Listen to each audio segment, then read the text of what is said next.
Carburettor পিস্টনটা change করে দিচ্ছি আমরা। কার্বোরেটরের ভিতরটা আমরা দেখতেছি, কার্বোরেটরের ভিতরে দেখতে পাচ্ছেন ভালো লেভেলের একটা ময়লা আছে। কত হাজার চলছে গাড়িটা? গাড়ি কত হাজার করে চলছে?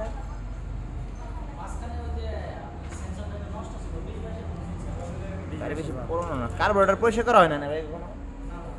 প্রচুর ময়লা। কার্বোরেটরের ভিতরে ভালো লেভেলের ময়লা আছে।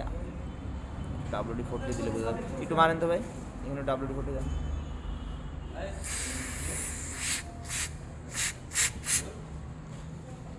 ভালোই ময়লা আছে। সচরাচর হাং বাইকগুলো মাইলেজটা ভালোই পাওয়া যায়, তারপরেও এই ময়লাগুলো জমতে জমতে হয় কি দীর্ঘ হয়ে গেলে মাইলেজটা ড্রপ করে, কার্বোরেটরটা বাতিল হয়ে যায়।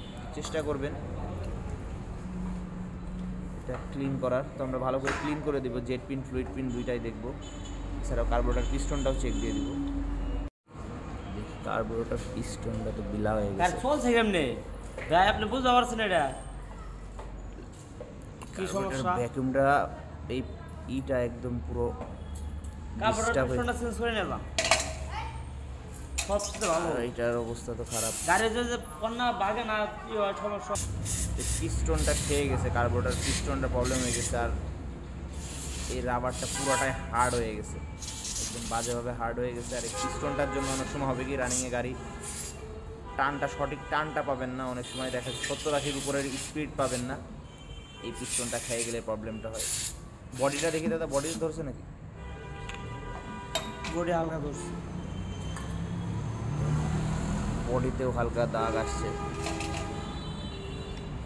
তো এই কার্বোরেটর পিস্টনটা পাওয়া যায় হাঙ্কের, হর্নেটের এটা পাওয়া যায়, কিন্তু সব বাইকের পাওয়া যায় না। একটা হাঙ্কের পুরা ইসের কার্বোরেটরের দাম অনেক।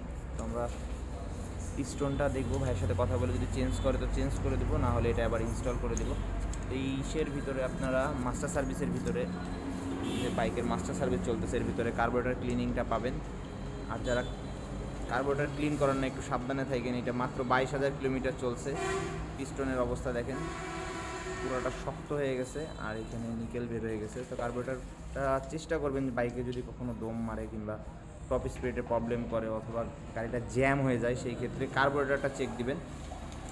ক্লিন করে দিচ্ছি।